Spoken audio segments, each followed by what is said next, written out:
Muy buenos días, estimado auditorio. Estamos hoy 9 de diciembre del 2023 en la ciudad de Morelia, Michoacán. Estamos en la casa del pintor Rafael Flores Correa, quien juntamente con su gentil esposa nos han abierto la puerta de su casa y del taller de Rafael para compartir su tiempo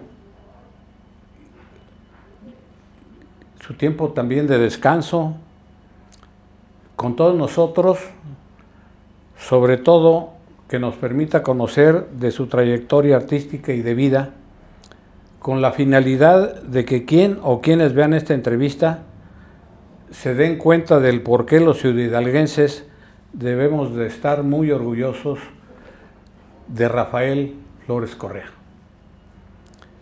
Les presento a Rafael. Gracias, Rafa. Buen día, Memo. Muchas gracias por estar aquí. Bienvenidos. No, muy agradecidos contigo, con tu esposa. Y aquí con la disposición de que platiquemos. Exactamente. Vas a encontrarte a un entrevistador que no es de ninguna manera profesional, ni siquiera podría llamarme autodidacta, sino un simple aficionado que quiere transmitir a la gente que nos escuche la importancia de valorar a un coterráneo, concretamente en este caso tú. Eso está muy bien, Memo. Es el objetivo de esto, y obviamente a lo mejor en la entrevista surgiera alguna pregunta incómoda. No estás obligado a responderla. No creo que haya ninguna incómoda. No hay preguntas incómodas. No, ¿verdad que no? Todo depende de cómo se mire, ¿no? Claro. Pero yo creo Hablemos de lo que quieras, Memo. Gracias, gracias. Con esa apertura, pues vamos a iniciar. Sí.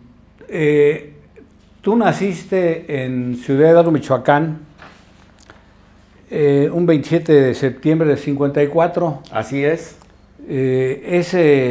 En esa fecha, pues es el aniversario de la consumación de la independencia de México. ¿Sí tenías ese dato? Ese día es aniversario de la consumación de la independencia y es el año en que murió Frida Kahlo. Mira, luego sale la vena artística de tu parte, ¿no? Sí.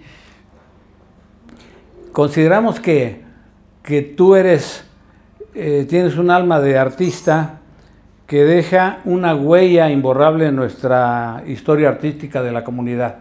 Ese es algo que te queremos manifestar, o cuando menos de propia voz, y es lo que sentimos por ti.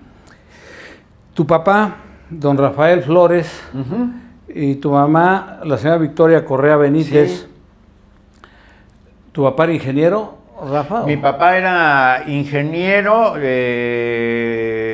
estudió en la Ciudad de México y se vino a Ciudad Hidalgo a trabajar a Chaparro, cerca de Agostitlán, porque allá había una compañía maderera, y a él le tocó trazar el camino de Agostitlán a Ciudad Hidalgo, hacer el trazo original. Y trabajó muchos años en esa compañía maderera. Se hizo novio de mi mamá, que vivía en Ciudad Hidalgo, y a partir de ahí salimos 7 hermanos. Fíjate. 7 hermanos. Así es, de los cuales murieron 2, y yo soy el más pequeño de todos. De todos. Así es. Mira, yo tuve la fortuna de conocer, o tengo la fortuna de conocer alguna parte de tu familia, a Gustavo, por ejemplo. A Gustavo, sí. Que es el mayor. Posiblemente a mi hermana Alicia. A Alicia, yo estudié con Alicia en la escuela nocturna. Qué bien. Yo creo que si algún día Alicia me ve, ya no me reconocerá, obviamente. Sí. Sé que está en matrimonio con Humberto. Con Humberto Mercado, y viven en Querétaro. En Querétaro, pues mira, así es. Qué gusto. Y en el aula yo tuve la oportunidad de compartir con Roberto, con Charrito. Así le decimos a Roberto nosotros, acá en el bajo mundo de los amigos de la escuela. El Charrito. No. El Charrito, claro. Estuvimos con los otros hermanos Mercado, con Rolando. Con Germán y eso. Héctor ya era de otro nivel. Calibre. Y tú eres el más chico. Queda un hermano que yo lo he visto. Fernando. Pero nunca he tratado con él. Ah. ¿Él está en Ciudad Hidalgo? Él murió hace 3 años, mi hermano Fernando. Sí. Y es el del medio, exactamente. Medio. Sí. ¿Quién queda entonces aparte de ti? Roberto, el charrito, ¿Roberto? que está en Ciudad Hidalgo. Mi hermana Alicia está viviendo en Querétaro, sí. Y mi hermano Gustavo en Toluca, sí. Y yo aquí en Morelia. O sea, ya nada más quedan 4. 4. Mira, así no es. sabía. Sí. Yo al que veía más era el que estaba en Ciudad Hidalgo de vista. De hecho, con toda pena, te diría yo que yo no conocía a Rafael Flores. Cuando empezamos a hablar de, algún día se habló de ti, te conocí el día que fuiste a hacer una conferencia magistral en el anexo del Templo de San José. Así es. Y me encantó, te lo voy a decir. En esa ocasión fui acompañado a mi esposa, que lamentablemente ya falleció, pero se quedó con una grata impresión por tu exposición, por tus conocimientos, y luego tener oportunidad de ver la obra. En tu última exposición estuvimos ahí en la Casa de la Cultura. Entonces, bien, pues un saludo a tus hermanos, y por ahí llegan a vernos. A la familia, cómo no, claro que sí. Tu esposa Silvia. Ajá. Ella es Ella es historiadora y nació en Pátzcuaro. Tenemos 30 y tantos años de casados. Y aquí nos venimos a encontrar en Morelia, y aquí hemos vivido, tenemos un hijo, y ha sido una compañera excelente para mí y un apoyo fundamental. Muy bien. ¿Y tu hijo Leonardo? Es pintor también. Es pintor también. Sí. ¿El nombre tiene algo que ver con Leonardo da Vinci? ¿O? Todo tiene que ver con Leonardo da Vinci. ¿Eres un fan de Leonardo da Vinci? Total. ¿Verdad que sí? Un hombre adelantado a la época, ¿no? Por supuesto que sí. Sí, yo así lo siento. Sí, un hombre genial. Genial. Y con, lo que he leído de él, con un espíritu humanístico 100%, ¿no? Claro. Hacia la medicina, hacia el arte, todo. Ese hombre sabía de todo. De todo, ¿verdad? Sí. Bueno, qué bueno, y qué bueno que le quedó el nombre a tu hijo. Así es. Yo hubiese pensado que pusiera Rafael, pero no. Encaja muy bien el de Leonardo. Sí. Hiciste tu primaria en la Escuela José María Morelos. En la Escuela José María Morelos, que era de varones exclusivamente. Sí, cómo no. Claro, ahí estuve los 6 años de la primaria. ¿Quién estaba ahí de director? El maestro Roberto López Maya. Otra persona muy estimada y querida. Sí, todo un personaje, era muy querido por los alumnos, yo recuerdo, y era muy buena persona. Desde mi perspectiva infantil, la memoria que tengo de él, pues era un señor muy agradable, muy respetuoso, y una excelente académico. Sí, hizo mucho por nuestro pueblo, incluso una monografía que... Sí, cómo no, sí la recuerdo, sí la conozco. Entonces, él era de Tuxpan, pero mira qué bueno que estuvo ahí con nosotros. Hiciste la secundaria en la Melchor Ocampo. En la Melchor Ocampo, así es, los 3 años de cuando estaba el maestro Madrigal todavía director. El maestro Madrigal era el director. Sí. Adelantándome y un poco por tu vena de escritor, ¿te dio clase el maestro Claudio? El maestro Zamudio era el profe de español. Era el profe de español. Sí. ¿Claudio ya no te dio a ti? Claudio ya no. Es que el maestro Zamudio daba primero y segundo. Y Claudio daba como en tercero ya la parte de literatura, que no gramatical ni ese tipo, ¿no? Te puedo platicar que el maestro Zamudio realmente me empujó a que leyera. Qué bueno. Y gracias a él creo que estoy en el talante de haberme convertido en un lector, pues incluso voraz en algún tiempo, y ahora ha venido a repercutir en que también trate de escribir, pero lo recuerdo con mucho afecto porque me impulsó y creo que no le respondía tan mal en las clases. Era pésimo para las matemáticas, pero en el español. O sea que entonces el maestro Paco te traía finto. Sí. Feo. Bueno, yo siento que ya desde ahí estabas inclinándome para el lado de las emociones para el lado de las emociones y alejándome un poco de la numeralia. Bueno, me he dado cuenta que la pintura tiene que ver fundamentalmente también con la geometría y las matemáticas, pero eso lo he descubierto recientemente y por necesidad. Pero durante la primaria y secundaria fue un burro en las matemáticas. a veces no puede tener uno toda la... No puede ser Leonardo da Vinci. Exacto. Exacto, o sea, así de fácil, ¿no? Sí. ¿Algún otro maestro en primaria y secundaria que recuerdes que te dejó una huella así, por ejemplo, con el maestro Raúl Zamudio? Pues el maestro de imprenta, el profe Gaitán, la maestra de biología, la maestra Chela, la recuerdo con mucho cariño. En general fue una época muy bonita, la primaria, la secundaria, la viví con mucho gusto. Veo el maestro Chente, en maestro Chente física, Mora. Sí, cómo no. Maestro Lencho. El maestro Lencho, claro, sí, cómo no. Todavía viven ellos, ¿eh? Ah, qué bien. El que ya no vive es el maestro Zamudio, lamentablemente. Falleció hace a lo mejor unos 5 o 6 años. Sí, conocí a su hija Betty. Recientemente, sí, cómo no, y a su familia. Sí, muy agradables personas. No, y ahorita que mencionaste a los maestros de imprenta, hablas del maestro Luis o algo, Fuente, que eran aquí de Morelia, ¿no? El maestro Gaitán era de Ciudad Hidalgo, ¿no? No, era de Morelia. Sí. Bueno, cuando menos se veía que venían de acá de Morelia, pero... Ah, qué bien. ¿Pero ellos fueron los que te iniciaron también esa parte o...? Sí, un poco también me siento ahí como muy agradecido con ellos por ese empujón de vida. Bueno, muy bien, Rafael. Luego pues te fuiste a continuar los estudios. A la Ciudad de México, estuve en el Colegio de Ciencias y Humanidades en el año en que se inauguró, al inicio. Y ya en el año 73 entré a la Escuela de San Carlos. En realidad me fui a estudiar la prepa a México ya con la tirada en especial de después ingresar a la Escuela de San Carlos. ¿Tú traías siempre esa me idea planteé ya? Que ese era mi destino natural, sí. Cuando eras niño, ¿te gustaba mucho la parte artística? Sí, totalmente, totalmente, al grado de que no te puedo decir ni cuándo comencé a dibujar porque siempre me he recordado dibujando.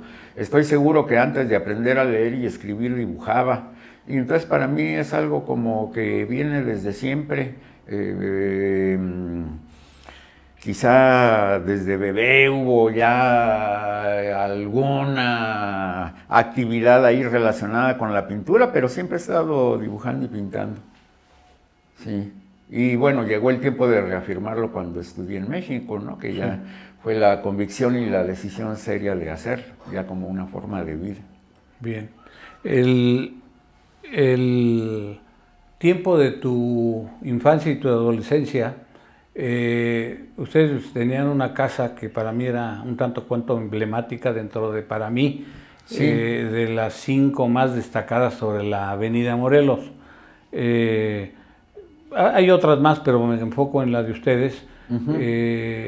Prácticamente allí no podía salir a jugar por el paso de los autobuses, camiones, coches y todo. Sí, porque es la avenida principal y hay mucho tráfico. Y uno pues que vivía en la parte, en este caso perpendicular, pues nuestro pueblo era de calles que en aquel tiempo no estaban pavimentadas, empedradas, y pues jugábamos a las caniquitas, y jugábamos al trompito, y todo eso. ¿Tú tenías alguna actividad de ese tipo con algunos vecinos, amigos vecinos o de la escuela al salir? Sí, cómo no, porque enfrente de la casa era un terreno baldío, un gran terreno baldío, pero había pastito y era nuestra cancha de fútbol, nuestro centro de diversiones, un gran árbol de pirú donde nos subíamos y hacíamos columpios, y teníamos una pequeña banda ahí con los cuates del barrio, con los Solís. Con los Ugalde. Con los Ugalde, con mi amigo Bonnie, que vive en Chicago, con todas sus hermanas, que aún por ahí de repente saludo, y con Doña Luz, con Don Bonifacio, con los Solís, en fin, que habíamos varios amigos ahí de la cuadra que éramos bicicleteros, futbolistas, y compañeros de la infancia y de la escuela. ¿Buenos recuerdos, Rafa? Buenos recuerdos, claro que sí. Bueno, muy bien. ¿Algún recuerdo de los que más quieres o aprecias o tienes la nostalgia de él ahí en tu infancia? ¿De amigos? ¿De juegos situaciones, o de amigos o de algún recuerdo? Sí, como no, claro. Ciudad Hidalgo es un lugar maravilloso en cuanto al paisaje que lo rodea y a la ciudad misma. pero durante la adolescencia y al final de la infancia, pues había mucho ir a los Azufres, ir al Cerro del Fraile, a Pucuato, a Sabaneta, en bicicleta por el gusto de hacerlo, pero yo después ya en la soledad por pintar. Entonces desde niño y de adolescente me dediqué a recorrer todos los alrededores de Ciudad Hidalgo, los bosques, las presas, los ríos, a subir las montañas para pintar. ¿Podrías decir que también es un hombre pegado a la naturaleza, Rafa? Sí, claro que sí, claro que sí. Y la fortuna de haber pasado la infancia en Ciudad Hidalgo, pues me representó esa posibilidad de hacer mucho paisaje y de disfrutar el paisaje. Y de disfrutar de la naturaleza. Y ahora que he tenido chance de comparar, me doy cuenta que es un lugar privilegiado. Verdaderamente sí. Sí, claro verdaderamente que sí. sí. Yo recuerdo cuando la época de don Aquiles de la Peña, sí, que te debe haber tocado también, estabas muy chico, pero sí recuerdo. Sí recuerdas. Vino luego un escritor a hacer el libro del agua, el ensayo del agua. Fernando Benítez. Y lo primero que este hombre describió fue el paisaje, diciendo, es un pequeño valle en el cual se le vienen las montañas encima, ¿no? Entonces sí, esto que tú, no. Pero esa es la vena artística de, a veces uno por verlo todos los días ya no lo aprecia, ¿no? Exacto. Se vuelve ceguera de taller, vamos a decir. Fíjate que yo aquí a esta relativa lejanía, el olor del bosque, de la brea, del cochal, la sensación de pisar, las hojas caídas de los pinos, el frío, por ejemplo, todas esas cosas las llevo como muy impregnadas, ¿no? En tus recuerdos. Sí, no solo la cuestión visual del verde del bosque, del perfil de las montañas, todo eso, sino los olores, los sabores, los sonidos, todo eso. Sí. Muy bien.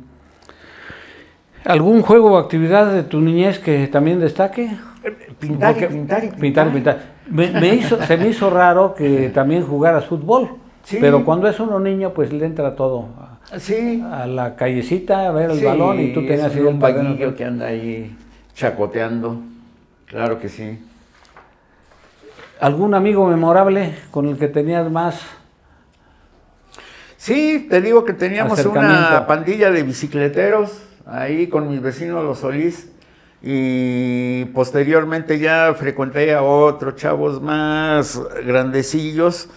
¿Hablas de Daniel o de Sergio? De Daniel y de Sergio y de Chepina y de Gela y de Sofía. Sí, pero sobre todo Daniel y Sergio. Éramos muy amigos. Empezamos a oír a los Beatles juntos, a los Rolling Stones. Sí. Y ya un poco más grande, pues otra serie de amigos ciudad-hidalguenses con los que también me juntaba, que bueno, son un montón de nombres. En especial recuerdo, platicábamos hace un momento de Fidel Martello, que fue un muy buen amigo, que luego dejamos muchos años de vernos y sobre el cual he escrito incluso un libro, una novela. Entonces, ¿Tú lo conociste aquí en Ciudad Hidalgo? Sí, lo conocí en Ciudad Hidalgo, ¿cómo no? Sí, más adelante vamos a platicar un poquito de tu parte de escritor y ahí tocamos también el tema. ¿Cómo no? Ya me dijiste cómo influyó el entorno en tu perspectiva artística. Sí. Juguetes o herramientas que no sé qué te traían los reyes o algo así para que tú desarrollaras tu vena de pintor. Sí, fíjate que me costó mucho trabajo hacerme de los instrumentos y de tener la información precisa para pintar. Desde siempre supe que iba a pintar y siempre sabía que iba derechito a eso. Pero la verdad es que eran escasas las oportunidades en Ciudad Hidalgo porque obviamente no había talleres de pintura, no había escuelas de arte, no había una casa de cultura tan bonita como la que hay hoy, no había lugares donde exponer.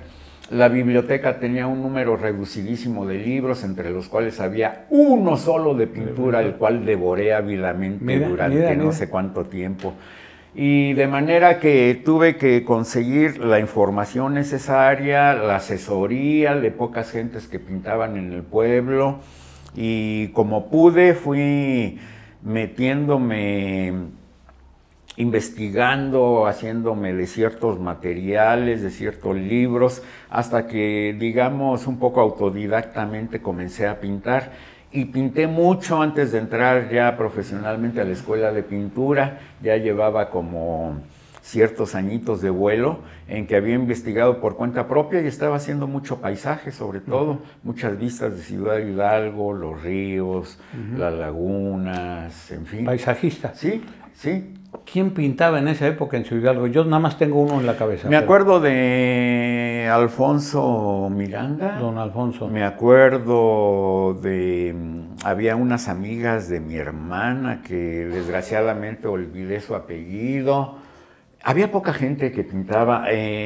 Jaime Cuevas se llamaba, el hijo de don Raimundo Cuevas, Jaime. Sí, así es. Mira, no sabía. Recuerdo sus cuadros incluso, sí.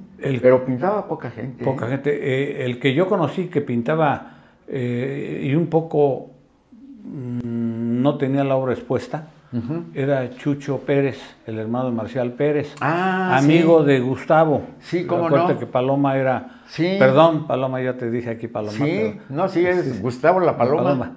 Sí. Entonces, él se juntaba mucho con los Bringas, se juntaba mucho con, sí, cómo no, con los Villegas, con Chucho Pérez. Cierto. Y Chucho Pérez era un muy buen pintor. Nada más que los tenía recogidos. Tenía una especie de cubículo donde se iban a tomar su Bacardí en los medios días. Sí. Y ahí luego tenía él su ambiente y tenía esos cuadros. Sus pinturas. Qué bien. Pintaba óleo. Órale. Él era de óleo. Qué bien. Fue el que yo vi, y ya que me recuerdas a don Alfonso también. Sí. Muy bien. Cierto. Bueno, pues de ahí te fuiste al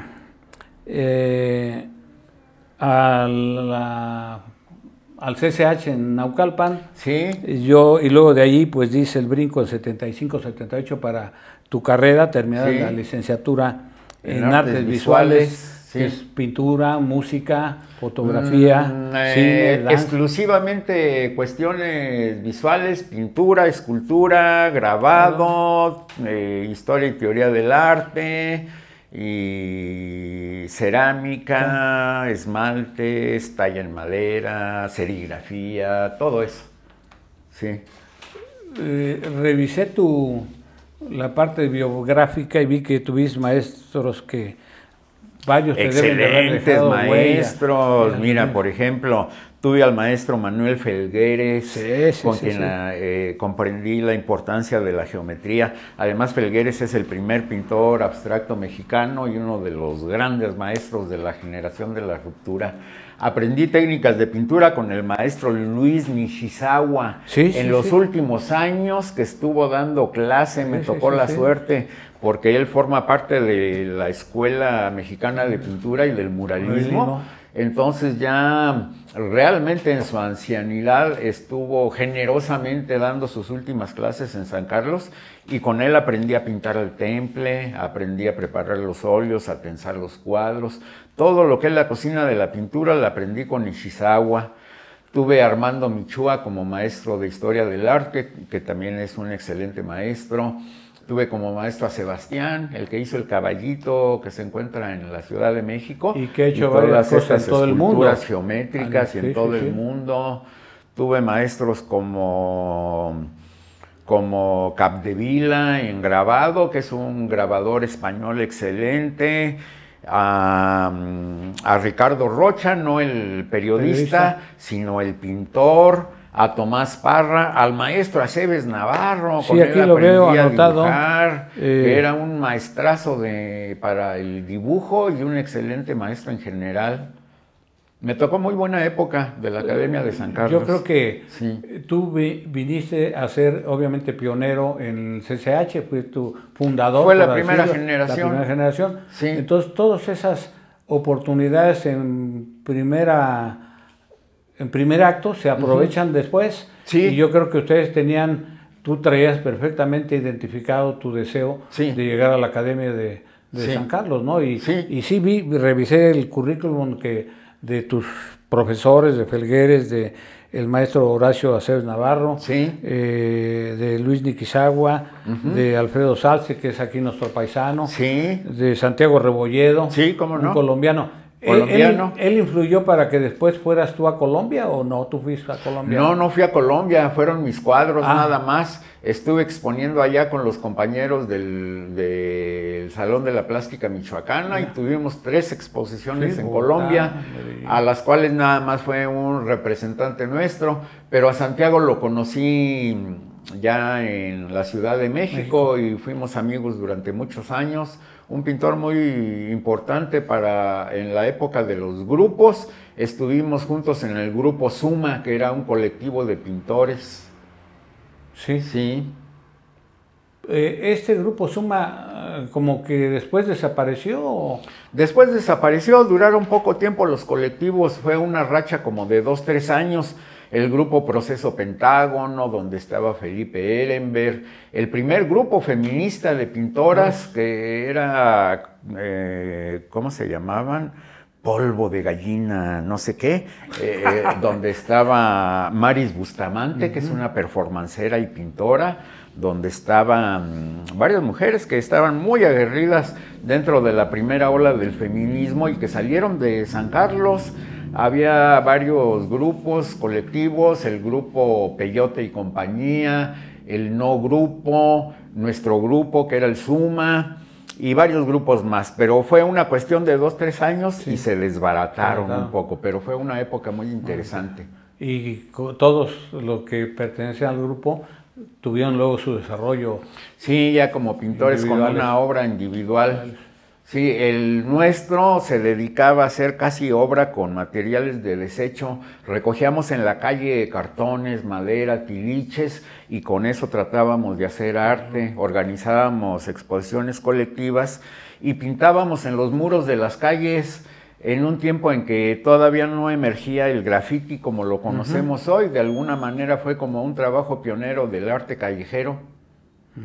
Y trabajamos mucho en el área de la Alameda Central, de la Merced, de las calles aledañas al Zócalo, pintábamos en estacionamientos, en paredes de lotes baldíos, cuestiones así, murales efímeros que duraban poco tiempo, pero fue una experiencia callejera bien interesante. Interesante. Sí. ¿Qué requisitos debiste de cumplir, Rafa, para entrar y estar en la Academia de San Carlos? Para entrar y para estar, porque a lo mejor la entrada pudiera haber sido simple o sencilla o complicada, y más bien era mantenerte con cierto nivel de aprovechamiento. Sí, pues mira, resulta de que, por ejemplo, ahorita es muy rigurosa la entrada y hay un examen de admisión bastante estricto. ¿Era obligado a tener la licenciatura en artes visuales?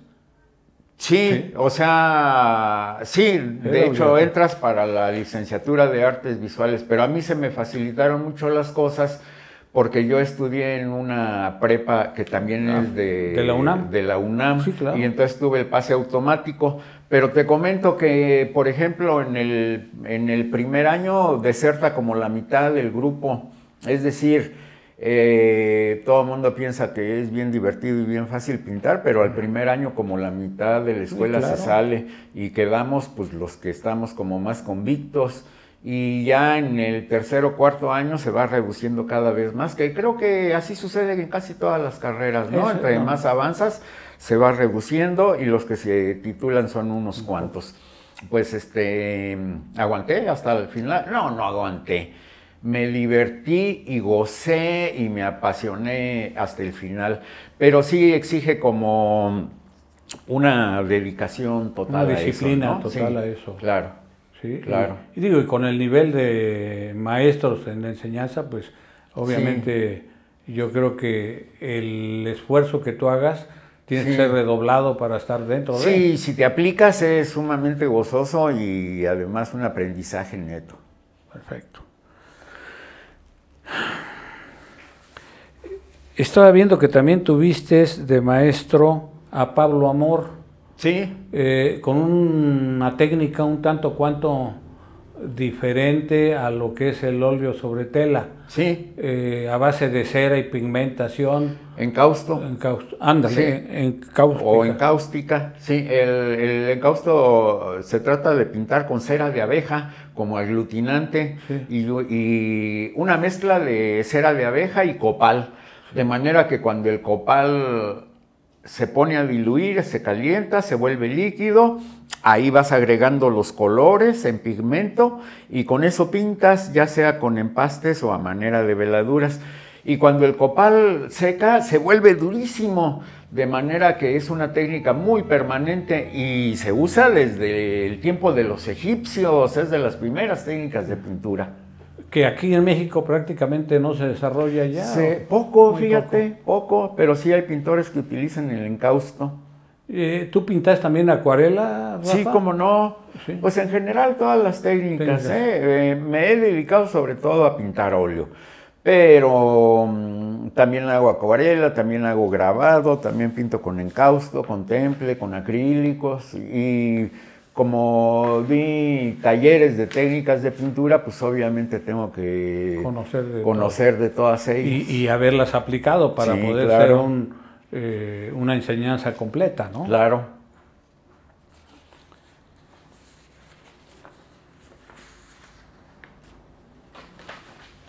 De tus maestros, ¿algún maestro que ha ejercido una mayor influencia en tu obra? Fíjate que sucedió una cosa interesante. Fue muy provechoso el tiempo que estuve en la Academia de San Carlos y aprendí cuestiones técnicas muy importantes, pero te podría decir que la verdadera enseñanza vino después de la escuela. Como siempre así ocurre, sí, la práctica. Cuando te enfrentas a los problemas reales de la vida, y a las circunstancias de tu oficio, pero ya en sociedad, fuera de la escuela, es cuando de veras te das el frentazo y también encuentras las soluciones. Entonces te podría decir que mis principales maestros son los maestros muertos, Leonardo da Vinci, Rembrandt, Durero. Me encanta el impresionismo. Cuando era adolescente me sentía yo Claudio Monet.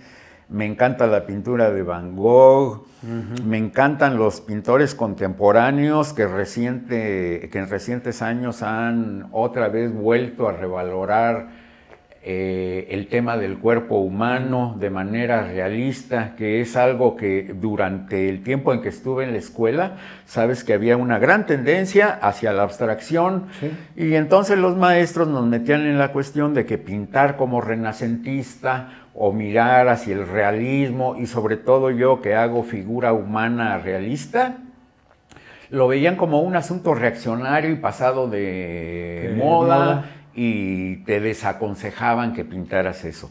Una vez que salí de la escuela y me vine a vivir a Morelia, y que estaba fuera de la vista de mis maestros, entonces ya todo me valió y me dediqué a pintar lo que realmente me gustaba. Y ahí es donde tuve mi encuentro con los verdaderos maestros, que pues como te digo son Leonardo da Vinci, Miguel Ángel para el conocimiento del cuerpo con sus espléndidos dibujos, y todos los pintores de fin del Renacimiento y de comienzos de la época barroca. Es donde realmente me nutrí, porque ahí está donde está el gran tesoro de la pintura sobre el tema del cuerpo humano. Entonces, aunque son los grandes maestros con los que ya no puedes hablar, sus pinturas están ahí y te guían. Entonces siento que ahí está la fuente de donde yo viví. Y abrevaste con mayor cariño y con mayor provecho para la influencia que ellos te dieron, ¿no? Así es. Ahora, obviamente esto que hablas de la abstracción y toda esta parte del surrealismo y todo, pues tiene su mérito, pero es también como una moda.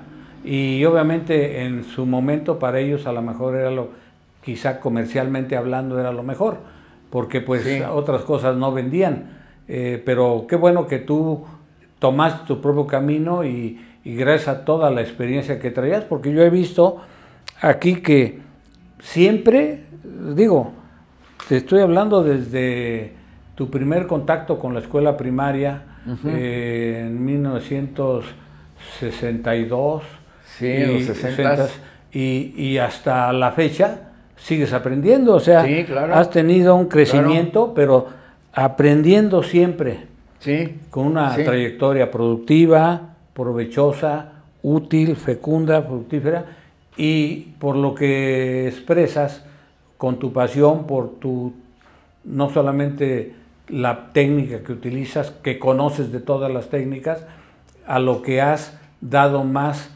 tiempo de tu obra es al cuerpo humano, pues yo creo que eso te hace además hacer lo que a ti te gusta y por tanto que tú seas una gente feliz. Sí, Rafa. Claro. Mira, hay dos cuestiones respecto a esta cosa de los estilos.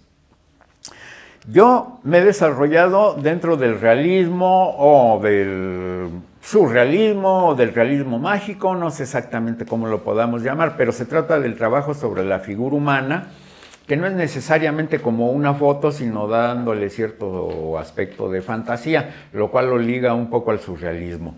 Y esa es y el trabajo de figura humana como lo hago, tiene que ver mucho con lo académico y con la gran tradición del cuerpo humano que arranca desde el tiempo de los griegos con la escultura clásica, se reafirma en el Renacimiento y viene a rebotar a nosotros de diferentes maneras. Pero eso no quiere decir que sea el único estilo que yo respete o que yo considere válido. Soy muy abierto en cuanto a todos los estilos, en cuanto no a que yo los practique, pero sí en la necesidad de reconocerlos, de admirarlos y de respetarlos. Respeto profundamente a los pintores abstractos, a los expresionistas, a los conceptuales, a todos los estilos, porque también hay una cosa, muchos años he dado clases de pintura y de teoría del arte, entonces tengo que conocer necesariamente de todos los estilos y no tener ni aversiones, ni tirrias, ni ninguna contradicción con cualquier tipo de... vamos a decir nada. No, entonces soy muy abierto, pero ya en mi propia experiencia sí me he dedicado a un realismo sobre la figura humana. Bien. ¿Verdad? Bien. Mira, por ahí también en algún momento, creo que fue en San Luis Potosí, dices arte integral infantil. Sí. Ya como maestro. Sí. Por ahí en 83, por lo que bien tuve. ¿Qué tanto a eso le has sacado provecho y qué tanto aquellos alumnos que pasaron por tus manos tuvieron algún progreso? ¿Qué sientes tú al respecto? Pues mira, cuando yo trabajas con infantes, por decirlo, o jóvenes. Yo comencé a dar clases en 1980 y me tocó formar el primer taller infantil que hubo en la Casa de la Cultura de Morelia. Estuve dando clases a niños ahí mismo y en otras escuelas durante pues unos 7, 8 años, así comencé como maestro. Entonces tenía grupos de 50 niños trabajando ahí cada tarde y desde luego que aprendí mucho de ellos, quizá más de lo que yo les pude enseñar, porque sabes que con los niños se da una cuestión muy especial. Tú les pones los materiales enfrente y no hace falta que les digas nada, porque se vuelven locos con los colores, entonces te dan mucho más de lo que tú les puedes ofrecer. Entonces se trata un poco de guiarlos ya sobre la marcha, pero motivadísimos están. Entonces, tuve alumnos que los tuve cuando eran niños, seguí dando clases y volvieron a ser mis alumnos cuando adolescentes y ahora son mis amigos, colegas, pintores de adultos. Qué satisfacción, ¿no, Rafa? Sí, porque los conocí desde mocosos hasta ahorita que ya son unos señores bigotones. Sí. Entonces, todo el tiempo hemos estado en contacto, los he visto crecer y los he visto convertirse en pintores. Qué bueno, qué satisfacción es esa. Y yo te quería decir algo. Soy parte del patronato del Museo de Ciudad Hidalgo. Ajá. Ese museo, pues ha costado mucho trabajo mantenerlo, levantarlo, y hoy en día... yo ya siento que nuestro museo es una realidad viviente y quiero yo que la mayoría de la gente que aprecia la parte cultural de nuestro pueblo y esto vaya y se nutra y esté presente. Hay exposiciones fotográficas, hay exposiciones de pintura, hay conferencias. Se acaba de presentar el libro de una escuela normal que estuvo ahí en Ciudad Hidalgo en la escuela La Josefa actualmente. Ah, bien. Y pues Ramón Alonso Pérez Cute, sí, que conoces, no, que es un excelente historiador, nos ha apoyado, cronista y todo. La misma maestra Marta Elba como cronista, ahora Betty Zamudio. Sí, cómo no. Jos misma apoya ahí todo este asunto. Yo y don Alfredo, que es el presidente del patronato, yo platiqué con él que iba a tener la entrevista y te queremos hacer una invitación formal, oficial, a que si tienes el tiempo, porque yo creo que el cariño por tu pueblo lo tienes vivo. Sí, claro. Si tienes el tiempo y nos das una pauta, podríamos hacer unos talleres infantiles, porque yo creo que nuestro pueblo lo necesita, Rafa. Hoy es tanta la degradación, no solamente en el vocabulario, sino, así como hubo la época que ya veremos más adelante del amor y paz, hoy está la época de las groserías, pero en todo lo que da. Y yo quisiera que nuestros niños empiecen por aprender a leer, que se hagan, como tú dijiste, unos auténticos devoradores de libros, pero que lo entiendan y que haya la oportunidad de que tengan la opción de escultura, de pintura, de grabado y todo. Ya por lo que he escuchado y por lo que he platicado con algunas personas, concretamente con Jos, ya hay 2 o 3 muchachos allá que destacan, pero necesitamos impulsarlo desde la niñez. ¿O tú qué opinarías al respecto, Rafa? Yo opino que un niño que agarra un violín, que agarra unos pinceles, que toca una guitarra, nunca va a tener interés en agarrar una pistola o en meterse a la delincuencia. Es ganancia para el espíritu y para el bien social. Un niño educado en el arte es un adulto excelente en el futuro. Así que todos los talleres infantiles de arte son de verdad la gran cosa.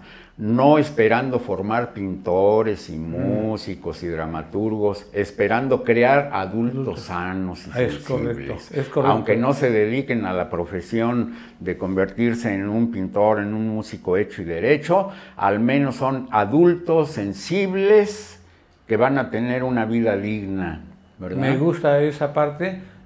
Quizá yo lo enfoco, uno quisiera que todos fueran exitosos y artistas, pero con que sean hombres de bien, claro, estamos. Y para eso sirven los talleres de arte, ¿cómo no? Pues ahí está abierta la invitación, Rafa, cuando tú decidas que nos digas qué tendríamos que hacer como museo, como espacio, y qué tendríamos que hacer para un tanto la infraestructura que se necesite para eso, ¿no?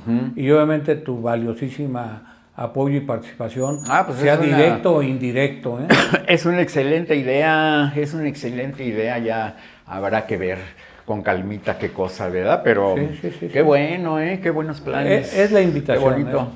Sí, estamos queriendo darle ese levantón a nuestro museo a través de, como se los he dicho, hacerlo vivo, que esté activo. Digo, en la lectura y otras cosas que ya traemos planes, hemos hecho algunos concursos de oratoria, de poesía, hasta de calaveritas que pareciera insignificante. No, pero está perfecto, claro. Ahí vamos poco a poco. Qué bueno. Contamos contigo. Felicidades por eso. Gracias, Rafa. Mira, me voy a pasar a tu primera exposición en 77. Sí, cómo no. Que fue, ¿en dónde, Rafa?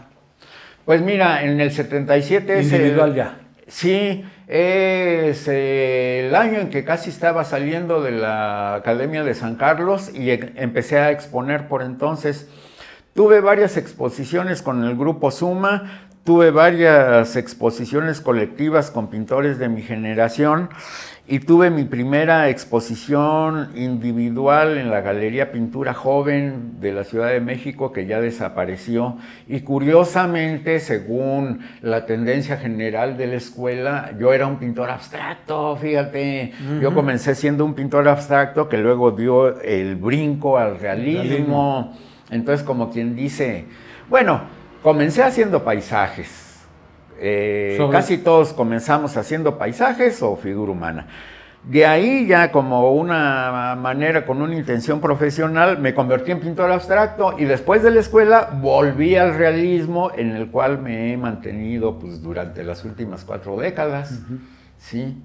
Entonces la primera exposición fue en la Galería Pintura Joven, si no mal recuerdo, y ahí se empezaron a encarrilar exposiciones, al menos una individual cada año y muchas colectivas. ¿Qué sentías en tu primera exposición? ¿Cuál era tu...? Mucha emoción, ¿Nervios? miedo, nervios, todo junto, pero sobre todo un gran amor y una gran motivación que puede más que el miedo y que puede más que cualquier cosa. Muy satisfecho de lo que estabas haciendo. Sí, bueno, no satisfecho en cuanto a los resultados, pero sí en cuanto a la experiencia de hacerlo. Y sabía que eso era lo que... ¿Cómo te trataba la crítica de ese momento? Inciertamente, porque era un pintor totalmente imberbe, o sea, no estaba definido en mi estilo, nadie me conocía, eran las primeras experiencias, pero siempre hay un respeto para quien expone en los lugares debidos, en los museos, en las galerías. Entonces, pues es cuestión de ir haciendo caminito, ganarse un lugar, empezar a mostrarse, todo eso, y sobre todo mantenerse en la convicción de seguirlo haciendo. Y bueno, me tocó ahí pues todo lo que le toca a los artistas de cualquier área que están iniciando con su trabajo, ¿no? Con muchos tropiezos y demás, pero pues de eso se trata el asunto. Claro, ¿no? Y hay que levantarse y hay que seguir el camino. Exacto. Si no, no llegas. Sí, claro. 52 exposiciones, Rafa. Yo creo que hasta más, Memo. ¿Más? Yo creo que más, sí. Y individuales y colectivas ya perdí la cuenta. Son montones. Ahorita mismo estoy en varias. Entonces, pues ya se volvieron incontables porque no... Y ya se medio multiplican en diferentes momentos en varios lugares, ¿no? Sí. Has estado en México en el Poliforum. Sí, cómo no. Zitácuaro, Ciudad Hidalgo, Querétaro. Sí. Colombia, Medellín. Sí, cómo no. Mira, en exposiciones individuales, que son las que realmente cuentan en el sentido de que puedes mostrar, pues no sé, 40, 50 cuadros y recientes y como una serie bien compacta y todo, casi inicialmente las muestro aquí en Morelia y luego trato de poder movilizarlas a otros lugares. Lugares de la República donde he expuesto individualmente, por ejemplo, aparte de la Ciudad de México y de Morelia. En Morelia he expuesto en todos los lugares posibles. Galerías particulares, museos, el Clavijero, Casa de Cultura, el Museo Salce, en todos.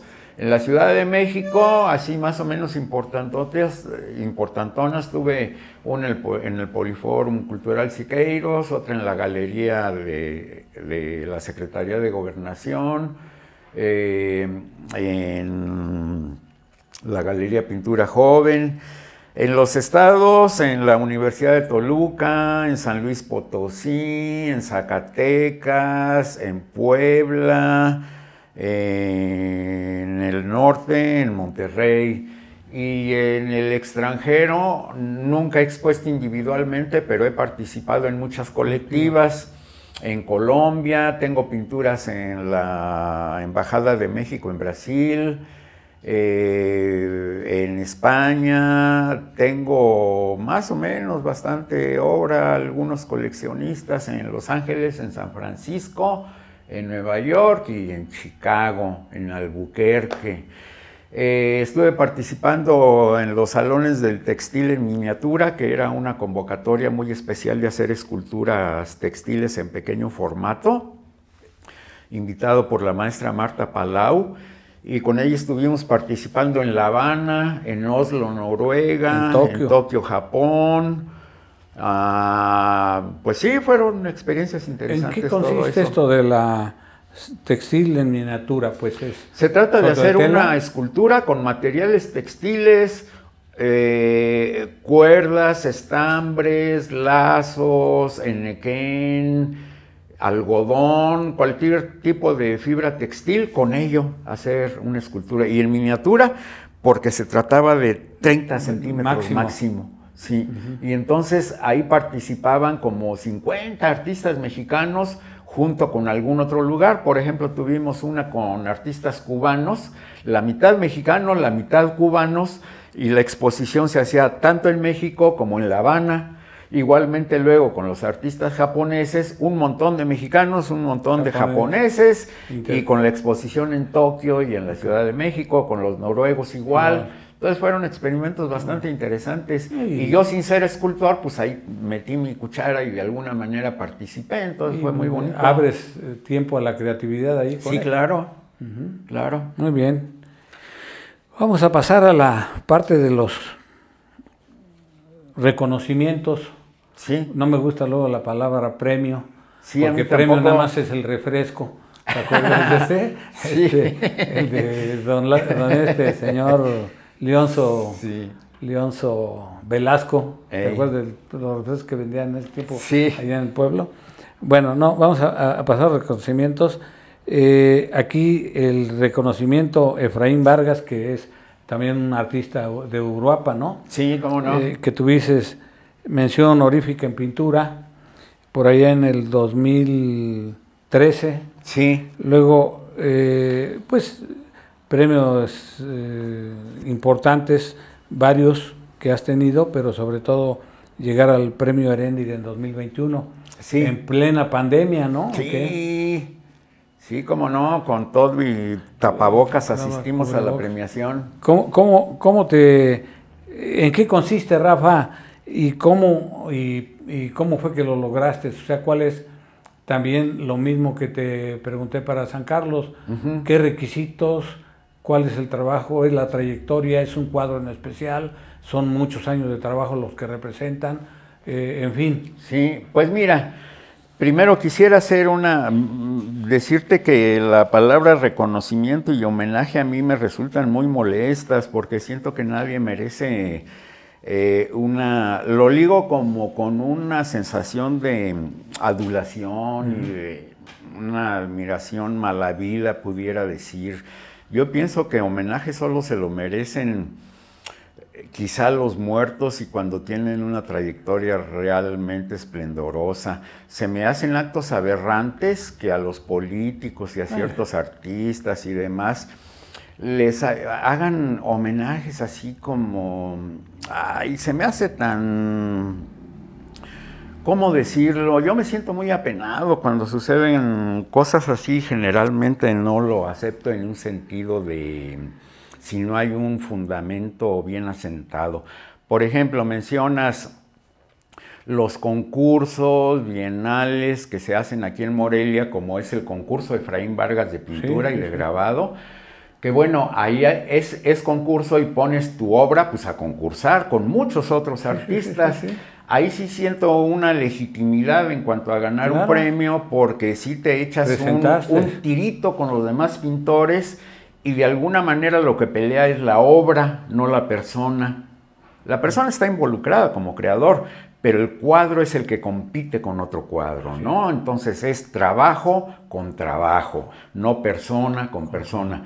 Porque yo estoy en contra del ego y de los asuntos ególatras, ¿no? Entonces, por ejemplo, cuando se hace un homenaje o así, es como un rollo de ego, exaltarle el ego a alguien, y nadie merece eso, mucho menos ni el que le hacen el homenaje, ni los que están del otro lado como público. Yo siento que los reconocimientos deben de ser hacia la obra, no hacia la persona. No crear superestrellas, ni egos, ni firmas, sino obra, pintura, arte firme, ¿verdad?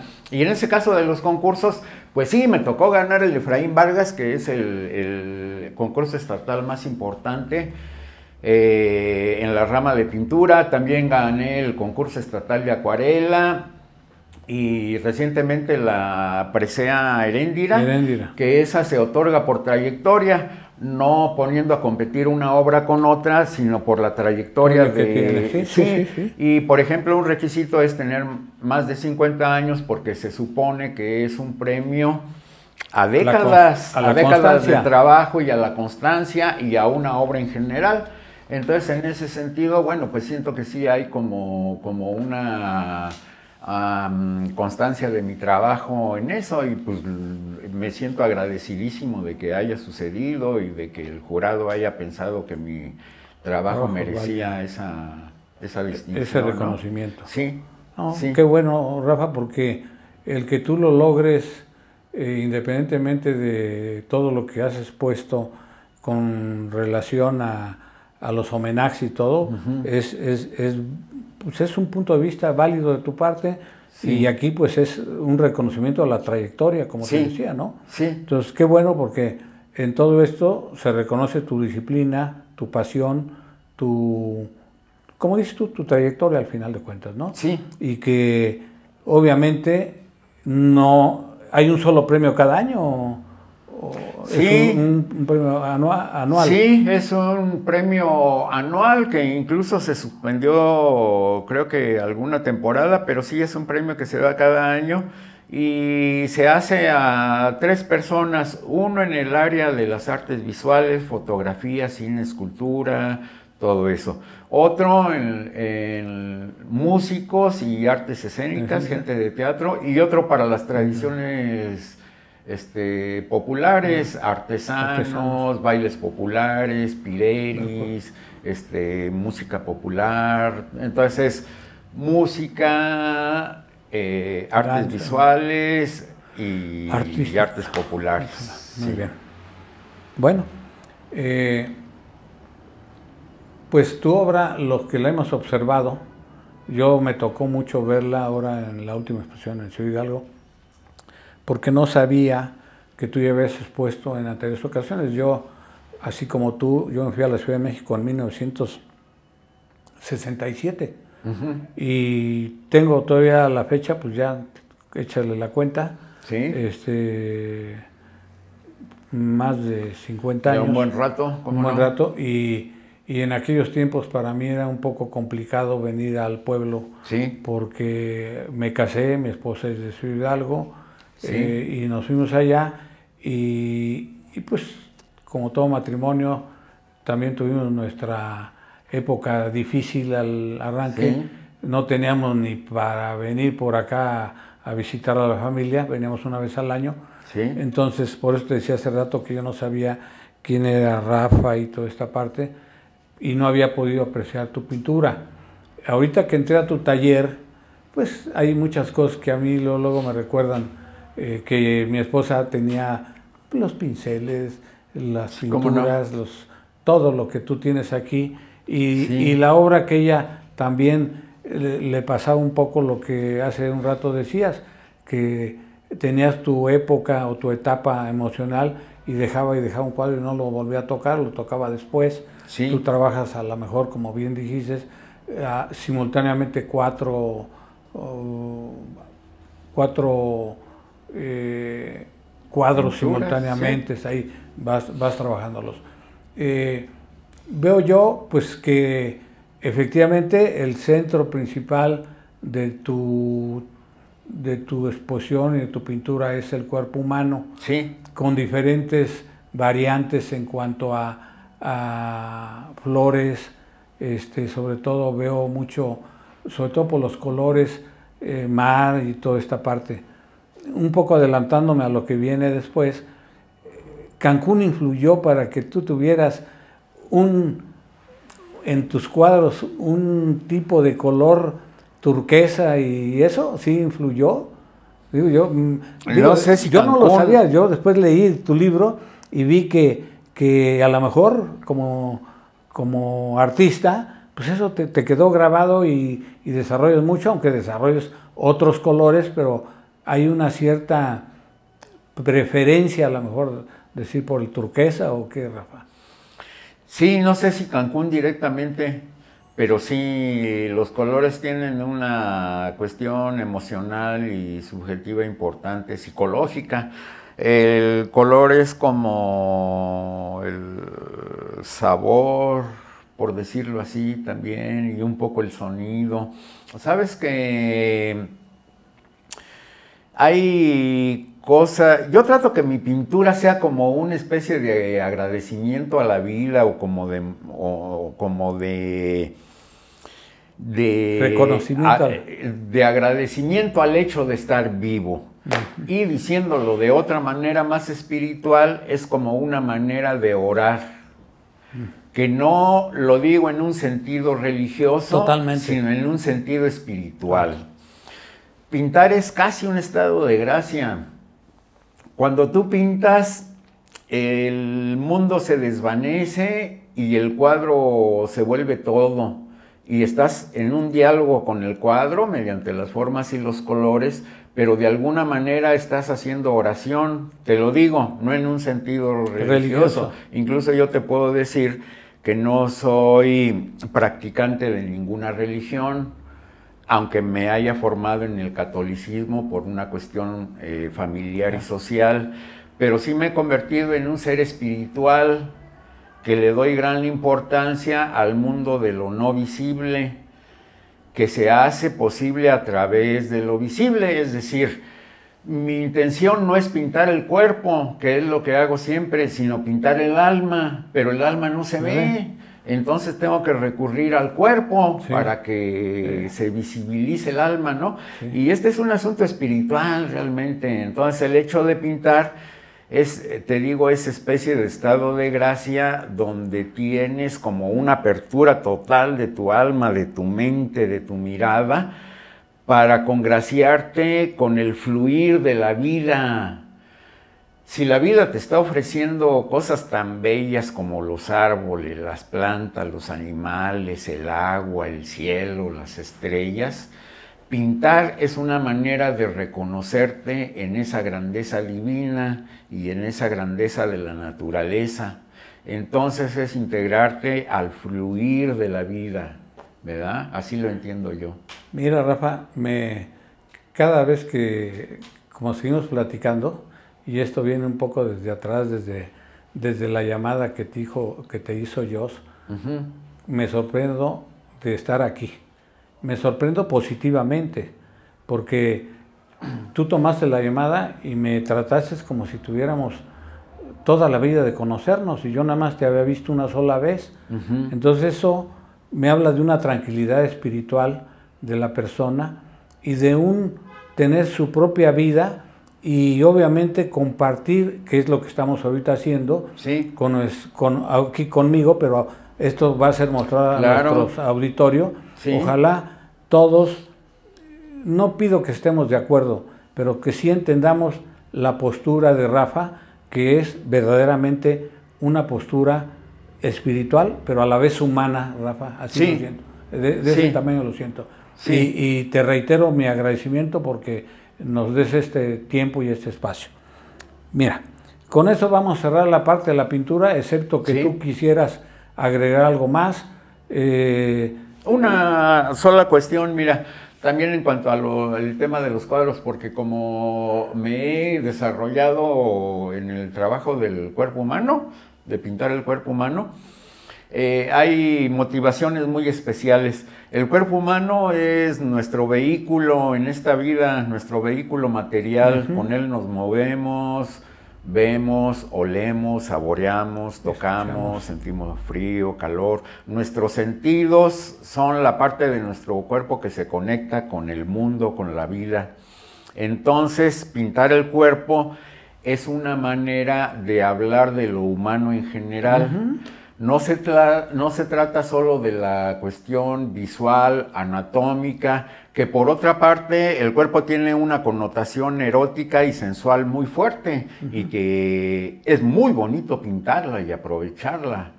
El goce de lo sensual, digamos. Pero va más allá de eso.